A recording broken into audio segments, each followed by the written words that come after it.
Om Shri Sai Ram. I offer my humble pranams at the lotus feet of our beloved Swami. Greetings and Sai Ram to everyone. I have the honor of introducing Mr. Sashi Kumar, the next speaker of today's session. Mr. Sashi Kumar, a first generation entrepreneur, is the founder and the managing director of the Phoenix Medical Systems Private Limited. We are proud to say that Mr. Sashi Kumar is an alumnus of the Sri Satyasai Institute of Higher Learning. He pursued his pre-degree course in the Brindavan campus of our institute. On Bhagwan's instructions, he completed the Bachelor of Engineering in Electronics and Communication from the Vishveshwaraya National Institute of Technology, Maharashtra. He has an MS in Entrepreneurship from the IIT Madras and has also attended the Business Leadership Program at IIM Calcutta. Under his stewardship, the company that has started with minimal investment in 1989 has become the leading biomedical manufacturer in India. He developed a sophisticated neonatal incubator, which is the first product from Phoenix. With the problem solving approach of an engineer, he identified the technological requirements of the neonatologists. Through Phoenix, he collaborated with the best doctors all over the world and led the development of very important equipment for infant care and maternal care. Phoenix is the leading supplier for many crucial life support ventilators for babies, radiant warmers, and respiratory support systems. The product range has now grown to include COVID 19 care units and innovative assistive devices like smart cane, refreshable braille readers, and standing wheelchairs to support the specially abled. Phoenix is continuously working on many social initiatives in line with the sustainable development goals. The company's R&D facility is recognized by the Department of Scientific and Industrial Research of the Government of India for the phenomenal work undertaken by Phoenix to provide affordable and high quality products to the society. Phoenix Medical Systems has also entered into a host of partnerships with many prestigious organizations to develop their products. Mr. Sashi Kumar's enterprise, innovation, and social contributions have gained wide recognition. To mention some of his achievements, Sir has been invited to contribute as an author to the State of India's Newborns 2014 report that was published by the Public Health Foundation of India. In 2017, Phoenix Medical Systems was the winner of the Time India MSME Innovator of the Year award. I cordially invite Mr. Sashi Kumar to speak to us on the topic Innovations in Neonate Care Solutions. Over to you, sir.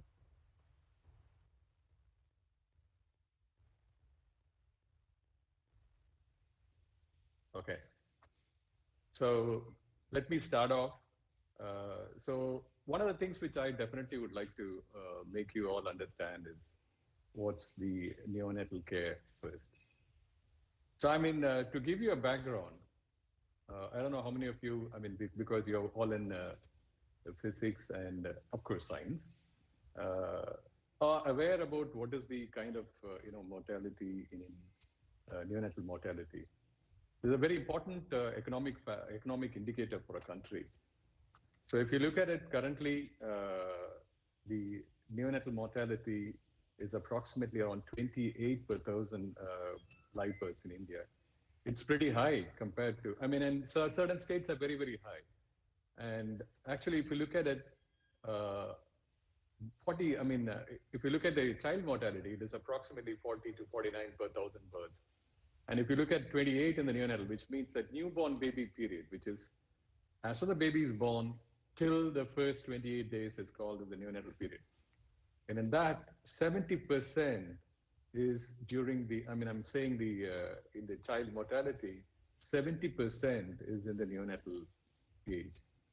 Of course, we have not taken deaths which are, less than 28 weeks or, less than 1,000 grams babies. We don't even include in all this. But if you include all those, it could be much more. Now, to understand a little more, I'm just saying, I'm sure that most of you would have somewhere understood about how the baby is inside mother's womb and how the baby is delivered, what it has to do. One of the things is few organs which the baby has, like the lung or the digestive system, all these are not working inside the womb. And as soon as the baby is born, you know, the umbilical cord, which is the as what's a lifeline for the baby, it's sort of cut off, and the baby has to do the respiration and all other activity, including temperature control and all those things, by itself. So it's a major physiological change which happens, at that time. And now the baby's biology, and including how the way the metabolic activity plus respiratory activity and all these things have to start off. So to understand a little more, I'm sure that most of you, because of COVID, you would have always heard about something called as alveoli, which is the air sacs which keeps the or the helps in respiration. So if you look at the preterm baby's lung, it's actually, I would say it's sort of completely collapsed inside the mother's womb. And it's not developed at all. There's no surface tension. If you don't have the surface tension, what happens is these alveoli is not, fully blown up. And if it is not, sort of blown up, the capillary activity which has to take place inside these alveoli sacs will not take place, and therefore the gas exchange does not take place, and the baby is blue in color. It's not the heart which has failed. It is basically the oxygenation. So that's the reason why every time when the baby is born, the first things they ask is did the baby cry? And that's basically the baby gasps and starts off the respiration. If not, then it has to be supported by an external means. Of course, let's go on to next thing called as body temperature. Again, a full term baby, as what we call, full term baby, has enough fat stored in the body, which can, sort of, due to metabolic activity along with oxygen, it can have, keep maintaining temperature. But if the temperature drops down, then of course, the body temperature, it's what you call it as hypothermia. Then what happens is the baby is not able to maintain temperature, and therefore there is a vascular constriction, and that can cause a lot of oxygen intake, what is going on, not reaching the brain, and could cause a lot of problem. So to understand it better, I'm trying to go a little bit physics. So if you look at it, a baby has to produce heat because the baby, we are all, warm-blooded, and we need to understand why the baby needs, more warmth. So one of the things which happens is where every time baby is kept in atmosphere, wherever it is, there is a heat loss. Then it's better that we understand what is a heat loss, how the modes of heat loss is. I'm sure most of you would have known all these things, but definitely I need to a little bit dwell into what it is. Of course, I will, go through very quickly because I'm sure that you guys have already gone past that time what is there. But of course, I would just try and make you understand what it is. Conduction. This is one thing which we keep repeatedly saying. The baby is on a surface which is cold. It could transfer the heat, and therefore the baby is trying to maintain that heat on that surface, and therefore the temperature is going down for the baby. Another one is a convective current. When if a convective, it's a little bit of air or air conditioning there, that could sort of cool the baby. As what I keep saying, on a typical example is a hot cup of tea, and blow on the top of the cup to a convective current to cool the tea there. Then of course the evaporative loss. One of the things which always we don't even think about is the cooling taking place because of evaporation. As the water molecules evaporate, leave behind the baby cooler. So this is what happens if there is a little bit of fluid, as what we say, the amniotic fluid on the baby. And of course, another one is the radiation. this is as I'm sure as a physics student you would know, most of the and the baby itself is a body which generating heat, and it always try to heat up the surroundings, which means even a cold glass or a window the baby is nearby, or some object which is nearby, which is not actually in contact but just radiating. As the typical example is of the sun, which is so far away, but then the heat is still transferred onto us. So if you understand these kind of heat losses, the one of the things which as an engineer which we do, I mean, apply whatever the physics learning is to try and cut down all these things, and therefore the baby can grow by itself by just whatever the as what is the fat which is there, or by feeding whatever the fat is coming in, the baby starts growing. And the ultimate aim is the baby has to grow in the neonatal period. To bring you, this is one of the innovations which really got quite a lot of attention world over. This is called as Embrace Infant Warmer. So what it is, what does it do? It has got a phase change material inside. So there's something called as a warm pack. You can see the warm pack, which the temperature of this material inside, the phase change takes place approximately around 37 degrees centigrade. And that you initiate by putting it into this small heater, which is called as the AccuTemp heater. And after the phase change takes place, you take that and put it inside the blanket, and the baby is swaddled around, and that keeps the baby going warm. So this is one fantastic technology. I mean, I'm sure most of you know as far as the phase change. So what we did is try and have engineer the material which will sort of melt at 37 degrees centigrade. And when it's, I mean, coming back towards the, solidification, that time it is going to be releasing heat, and that's the heat which the baby is kept on warm. So this very, very interesting way in which the baby is kept warm. And one important thing what happens is the baby can be kept warm without electricity. So it could be used in places which does not, I mean, of course, the baby's, the PCM material itself has to be brought to the temperature, when it could be brought to the temperature by even putting hot water onto it. So this is a very, very simple technology, but it's really very wonderful. And it did definitely, I mean, this is one of the Stanford initiatives. I mean, Stanford, one of the students did it, and it won quite a lot of awards across the world. The next one, which we tried and did, another equipment. See, like what happens is if you look at incubators, which I don't know how many of you have heard about it, it's sort of creating a small womb like environment outside the mother so that the baby grows inside this incubator. And sometimes the baby is in the incubator for quite a long time. Could be a month or 2 months or 6 months, depending upon how premature the baby is and what is the disease condition. So one of the key problems in incubator is when we have 37 degrees centigrade as the temperature for maintaining the baby's warmth, and we have humidity and so on, unfortunately, we also let the bacteria or the virus grow inside, microorganisms grow inside. That could be a problem for the baby, and not only for this baby, for the next baby who's coming in, because we could leave behind some microorganisms there, and the next baby could be cross-contaminated. So that's where we, along with Professor Govindrao, who is in UMBC in Maryland, Baltimore, developed this disposable one. This is basically using cardboard. I'm sure all of you know about this cardboard. We use it on a daily basis. And why cardboard? Why not? Because if you and me can eat pizza out of a cardboard box, we definitely think it is safe.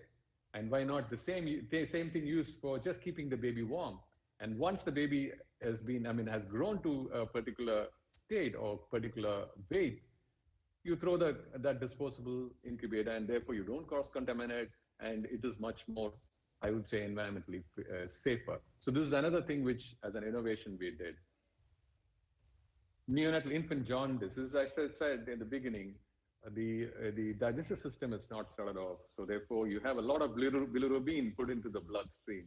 And if the blood it's more and more onto with with bilirubin, it could end up with kernicterus, and that could cause sort of a scarring of the brain, which is irreversible.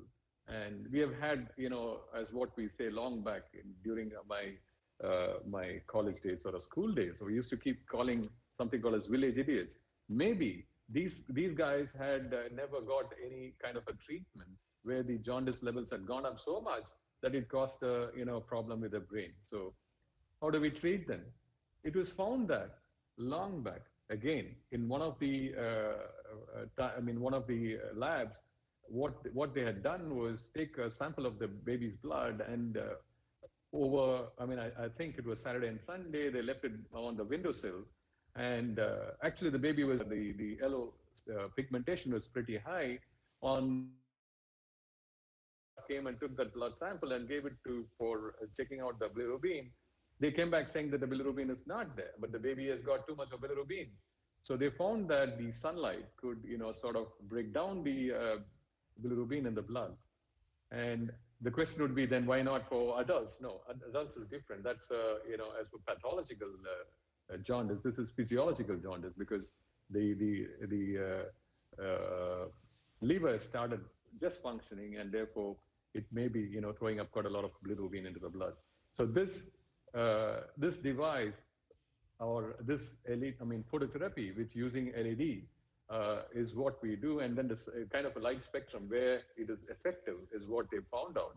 And by exposing the baby, which has a very, very thin skin, that's very important. Therefore, the light penetrates, and the photonics, the light penetrates, and that kind of energy is enough to break down the bilirubin and blood into smaller components, photoisomerized and photooxidized. And this has become soluble, and therefore it could be it comes out as excreted out of the body. Now, one of the things which definitely happens then is the surface area of coverage. This is very, very important. And surface area of coverage, how does it happen? Unless and until, you have a light source, which can distribute the light energy across. And therefore, quite a lot of, lens and the way in which the lens has to be put in, and the amount of intensity and so on. We also came up with trying to understand if in case, the baby, there is a tilt of this phototherapy unit, when you're doing some other treatment, what's the kind of light? Because we know the intensity decreases by d square, which means that if you have tilted, the lights which are nearby will give you the correct the irradiance, but those which are far away will not give the right irradiance.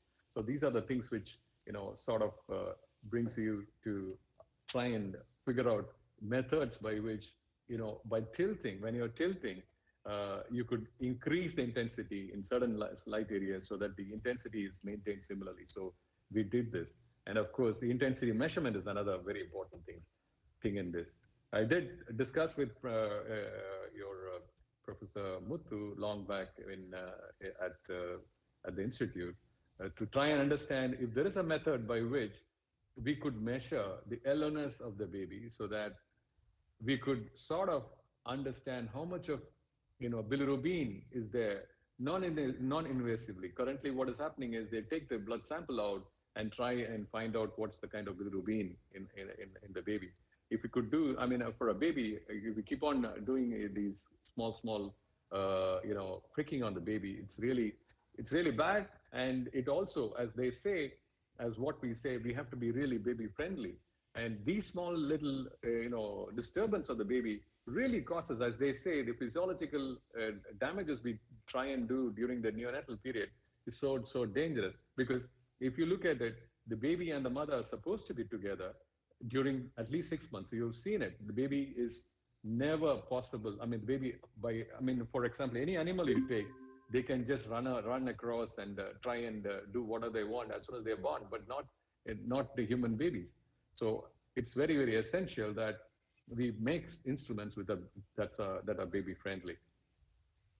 The next, another innovation, what I would talk about is about the hypoxic HIE, as what we ischemic insulopathy.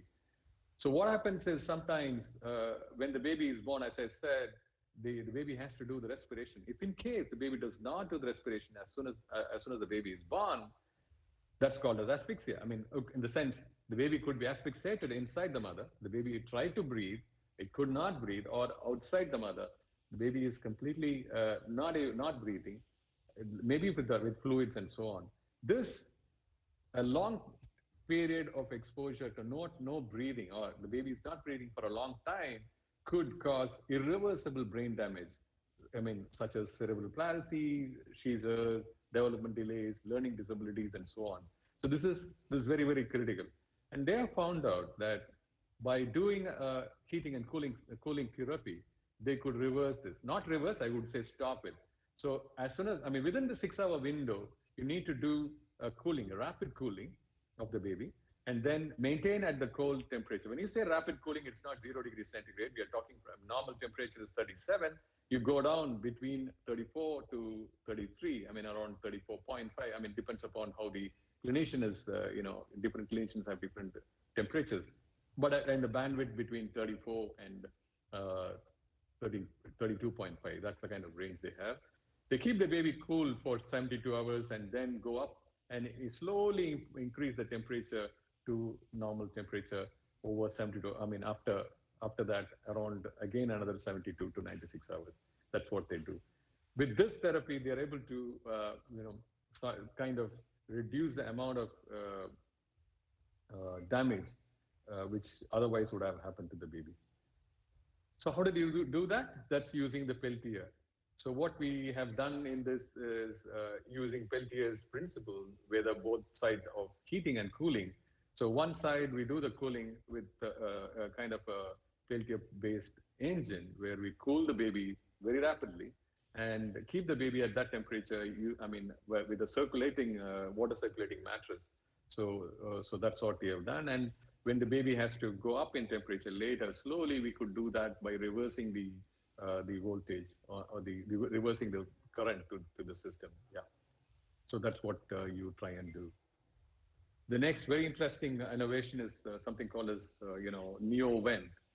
I'm sure, and during this COVID period, all of you would have heard about ventilator. So, just a respiratory system. And a lot of people, I don't know whether the institute also tried to develop a ventilator, but everyone started looking at making a ventilator.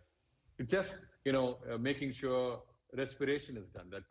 Not respiration, breathing is done, which means inhalation and exhalation. And can it be done with a very simple, very simple physics principle? So that's what this is all about. And if you can see this, what has been done is you have a bubble. The bubble goes in here.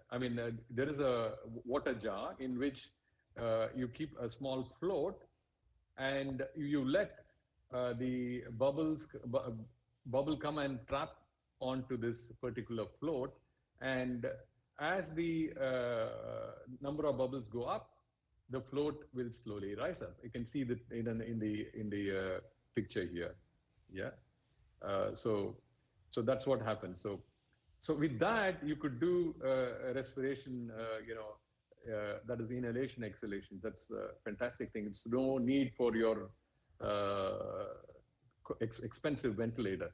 So this is one technique we did. This is one thing which was developed at Michigan University, and we are working along with them to develop it as a product. Just a second.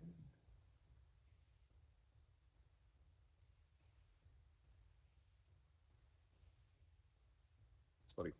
So the next is again, the similar lines. We're talking about one of the respiratory ways in which oxygenation can be improved onto the baby is trying and doing high frequency oscillation. Whenever we talk about high frequency, we talk about, we think about, kilohertz and megahertz and so on. This is not that kind of a frequency. We are talking about 12 hertz or 15 hertz to 20 hertz is the kind of frequency which we are having. Generally, the baby would be breathing approximately around 60 breaths per minute, or, in a second, one breath. Now we try and make it 12 breaths. in a second, which means that's the kind of frequency we are talking about. And that could sort of, we do not know how the kind of way in which it happens, but it could sort of improve the oxygenation. I mean, it's actually oscillating the alveoli. And I keep repeatedly telling my friends that that's the reason why maybe the Omkara, what we try and do, could be kind of an oscillation of the alveoli, and therefore it could improve the oxygenation. So same thing happens in for a baby. What we are trying to do is to try and oscillate the alveoli with the frequency. And we adjust the frequency and the amplitude to make sure there is an alveolar, we can't see the alveolar, but then you can see the chest being, vibrating. And that could sort of increase the oxygenation. And that's one fantastic way of making sure the baby's oxygenation goes up. I mean, this is done for babies which have very small area of the lung which is available for respiration, because maybe the baby has certain disease, or the lung is not in a good condition, or could be having pneumothorax or any of those kind of things, which could, which then you will put the baby on a high frequency. A normal ventilator may not save the baby. Then about, I mean, of course, I did hear Dr. Vyas speaking, and yeah, this is retinopathy for prematurity. So if the baby is premature, and there is a large, and we don't normally try and give, sort of oxygen supplement for the baby, there's a large risk of retinal damage. And we need to make sure the baby, before the baby is, going out of a hospital, we need to find out if there is any retinal damage starting off, because this is again a reversible problem. And you could, I mean, I'm sure that most of you would have heard about ROP, retinopathy of prematurity, and it could cause retinal damage, which could cause blindness. Yeah, so that's a very severe condition. So for diagnosing this, normally the ophthalmologist would use the binocular indirect ophthalmoscopy. The problem here, I mean, between this and having another device, which is a wide field imaging system, where you put this device directly on the eye of of the baby, and you could see what's damage which is getting done. It's got a 120-degree image thing, and this kind of gives you kind of an idea about how different it is between the normal bio and the wild field imaging. This is again a company which is making it, and this is the Trinetra Neo, and it could sort of give you the kind of imaging what is required, and it's sort of a screening tool for every baby who's there in the neonatal ICU. Okay, so that keeps yeah, I think, yeah. So I'm trying to bring in a kind of a sense here to make the total people in students try and understand how we go about designing. I'm sure in most of our cases, I mean, all of us are from the same way of education. When we sort of look at a problem, or you're given a problem, all of us, whenever we are asked a question, I mean, I would put it that way, when you're asked a question, the most immediate thing would be, we are trying to give an answer immediately. The guy who gives an answer immediately is the person who we think is intelligent and is the smartest guy and so on. But I think that's where the problem is. We need to really, whenever we are talking about a problem, how many of us really look at the problem and look at it in all different ways, the problem, and think about the solution much later? I think that's where the issue is. In designing, one of the key things is looking at the problem, and that can happen for example, I'm saying for Phoenix, we are talking about the products which are used in hospitals. So in other words, if our engineers do not put in effort and time in understanding the problem, which means the people, the engineers have to be in the clinic, immersed in the clinic, understanding the problem. That's very, very critical. I would say, And as what Einstein said, if he's given 1 hour and he's supposed to solve a problem, he would say 55 minutes to think about the problem or understand the problem, and then just 5 minutes for the solution. That's the kind of thing each you would do. Similarly, for any design or anything which is innovative, you need to definitely immerse yourself into the problem completely, understand the problem as much and different angles, different ways in which the problem can be thought about, and then only come back with an ideation. So I would say, 60% of your time should be spent completely on understanding the problem. Then comes on to the ideation. My ideation, you could, again, take parallels from what is happening in the world and try and bring in those kind of ideas. It's not that always you have to do something completely away. I mean, of course you could, but ideation could be from a lot of concepts which you can bring in. And when you have an idea, definitely it's better that you run through the key opinion leaders or some of the users and so on. Users being everyone, including the person who is sweeping that place, or to a person who is just walking around, or a family member. All these are users, I would say. You definitely interact with them to understand what is that which they're looking for in a product, and come up with a specification. Once the specification is done, then only we start touching the engineering design. And then once the engineering design is done, then we do a prototype, and then do a bench verification and testing.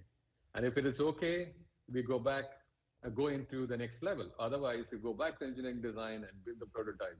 When we say bench testing and verification, it's very important that the product or whatever innovation we are trying to do, it has to be fit for use, as well as it has to, in other words, the specifications, whatever we thought about, it should sort of come to that level. Then goes to clinical trials, regulatory approval, and then of course, as a manufacturing industry, we need to make sure the supply chains and other things are done, and then the product launch things and so on. And then if everything is okay, then we go for the product launch. So this is what the design or innovative philosophy in Phoenix. And this is very, very important. I would say re-emphasize that if we want more innovation from India, this has to be the way. And more so in terms of need identification. This is very, very important, because all of us think we can sit down wherever we are, a statement, somebody is saying, I want this. For example, somebody says that I'm going to be, how do you make an elderly person not fall down? So the immediate thinking would be, okay, let's now start looking at the solution. But instead, if you go back and see what are the ways in which the person is going to fall? What is the reason why he's falling? This is a kind of, you keep on getting into more and more analysis, and then come up with a solution. I think it will work. With that, thank you. With your permission, I open the session for question and answers.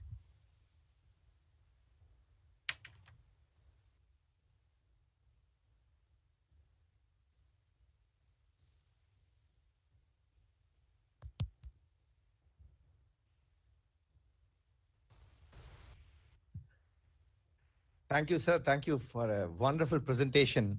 We've learned so many things about neonatal technology, and then what Phoenix is doing. Wonderful job of, making sure that so many children survive. You were saying about this death rate of the neonates, no, sir? Can you just repeat those figures once again, sir? We didn't get you that time. Yeah, it's approximately, I would say it's approximately for every 1,000 live births, is what we say, live births. There are stillbirths also, live births. 40 to 45, newborn babies are dying. Yeah. No, sorry. 40 to 45 babies, and the child in infant period is first 5 years. In that, approximately around 80% is newborn babies. Okay. And the other one, that cardboard-based incubators. Can you just throw a little bit more light on that, sir? It's very interesting. Yeah. So basically, if you look at it, incubators are made with, the hood is made of acrylics or polycarbonates, and there is a system by which the air is blown into the incubator. It's convective kind of work, and there is humidity and oxygen made in. But the same thing, can it be, instead of a construction using very expensive material and it's just not been, it's reused, can we have something which is disposable? That's the kind of thing which we have thought of. And that's how the entire thing came up. And the control system could be in such a way that it is separately outside, and it's just a tube which connects to the cardboard. Therefore, the air circulation takes place using that kind of a tube, which pushes in air and takes it out, sucks it out, and whatever the humidity and other things can be maintained based on that. So the entire thing is again disposed it will not be reused Absolutely. again. Absolutely, that's the idea. And it could be taken by the mother in case the baby is really preterm and they require a little more care, they can even take this incubator home. Oh, very good. Thank you, sir. Actually, Thank you. yeah, actually this was, they found that this was during the World War, I think in Austria, they were keeping the babies in cardboard boxes to keep them warm. Yeah. Oh. Because there's a flute. I don't know if you have seen it. Any cardboard box has a double layer. There will be a flute in between. Yes. So that's insulating. That is the reason why you get the pizza warm whenever you order for a pizza. Oh, very good. Very good. Thank you, sir. One more question. Sir, I think you're the right person to ask this question. If you can move to the last slide, please, sir, where you spoke about the various stages of a development. There you mentioned about the clinical trials and all that, right, sir? So we, in our department, we have some innovations which have come up, and we have finished even the clinical trials. So as academicians, we don't know what is the way forward after that. So from an industry perspective, if you can throw some light, what happens after a clinical validation is done, especially because this is involving medical industry, and what are the standardizations which we need to go through? Yeah, so clinical trial, as I would say, it's only evidence creation, saying that this particular product or whatever you've done as a product or a innovation is okay. It's treating the patient as what you intend to do. Yes, that is not a product. It needs maybe regulatory approvals, because in India we have CDSCO as a regulatory approval. In international places you have US FDA or CE mark things. That is one side. And as a company, they require to know the supply chain, how the product has to be built. I don't know what is the product, but I'm saying you need to, for example, in our kind of case, if you take a cardboard incubator, we need to make sure, see those panels which are there, which is, through which the baby is visualized. We are using the same, the cellophane paper, that is the transparency paper, which is used for OHP. So that is actually cellulose. So it could be, disposed. That's the kind of thinking which we have. So these are, material, lot of material inside the control system and so on. We'll have to make sure that there is a supply chain, which is, bringing in these kind of items into the, and then of course the cost of the material to make sure there is some profit at the end of the day. And I'm sure that you all know that unless and until the product is sort of told to people, nobody will buy it. So these are very important. Just the clinical trial is only one part of the story. Yeah.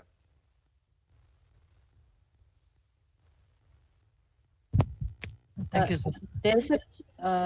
There's a message on the chat box, sir. Dr. Vijay Sai is suggesting that how would it be to use haystack material in order to generate warmth? Is the thought. That is haste. Of course, we need to understand how that would work. I'm not definitely. People have used it. We have to look at allergens. Any allergic reaction can take place. So those are things which, of course, we need to do a proper study to understand how it can be done. Yeah. We need to really go through a kind of trial to understand if that could help. Of course, what you're absolutely saying is right, because you would see some of the animals which, kept in a haystack to keep them warm. So maybe it could be one way. Yeah. But that could keep, it's something like a blanket. It could only keep the warmth, what is there in the baby. But if you want to create warmth, it's a problem. Yeah. Sir, one more question. Sir, as you rightly steered all our students towards thinking about how to innovate in India, so I just want to know, what is the so critical and expensive part that you want to engineer in India in your neonatal care incubators? In the sense, I didn't get you. Expensive? Yeah, which is the most critical part you think still we import in the incubator and that we need to work in India?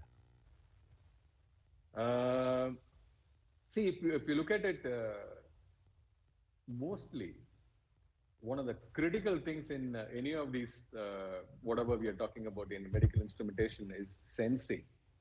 Sensing is critical. So somebody was talking about, if I could find amount of bilirubin, I was just talking about that, bilirubin, or trying to find out how much of oxygenation, the pulse oximeter is there, but then can it be more accurate? Oxygenation. Or it could be hemoglobin, which is there in the blood. So those are the things which still we have not got to it. And we are still importing all those kind of things. And a lot of patents are there. I don't know how we could go about it, but then we'll have to think in that direction. It is just not the total equipment as such. It is these small little elements. If you look at it, in a biomedical instrumentation, I would say your accuracy of the way in which the control system is easy, but the other side is how you sense each and every small little medical activity in the body. So that is very, very critical. That is where the technology is all, has to evolve. We are not there. We are absolutely not there. Any of the sensing technologies, be it, for example, I would say you want to know, you want to make sure the baby is, if you look at ventilator, if you are doing a ventilation, the amount of oxygen you're giving it or the kind of breath rate you're giving to the patient is dependent on the oxygen in the blood and the carbon dioxide elimination in the blood. Now, what they do is to try and take the sample of blood and try and find out every 6 hours or 8 hours, and then calibrate the settings on this ventilator. But if it was directly on the baby, and if we are able to non-invasively find out what is the oxygen which is there in the blood and on the blood and the carbon dioxide which is getting eliminated, it will be a wonderful stuff. I'm saying, this is pretty important. It's just not the instrument as such. It is the sensing elements which is very, very important. Thank you, sir. Thank you for throwing more light. Thank you so much for the wonderful talk. So I just have one question regarding the baby embrace product, where you had a material which, when you heat up and then you have it inside the embrace, it provides heat, warmth. So I was just wondering, two questions based on that. How long does it last? Means how frequently do you have to put it in the heater? And the other thing is that, can it work in the reverse manner? Meaning, can it absorb heat from the babies who have probably some high temperature or something like that? Yeah, we have not thought about whether babies with higher temperature can go through it. But of course, here we are talking about phase change. So the amount of material which is there inside, of course, it's straight in terms of physics, the amount of weight of the material there, and the size of the baby, all this put together, currently, this can work for 6 hours. Yeah, so the material which is there can keep the baby warm for 6 hours. And then take this out, again warm it, again put it back another 6 hours. Or you could have another element which you could keep it heated, you can replace it immediately. This is how it is going, yeah.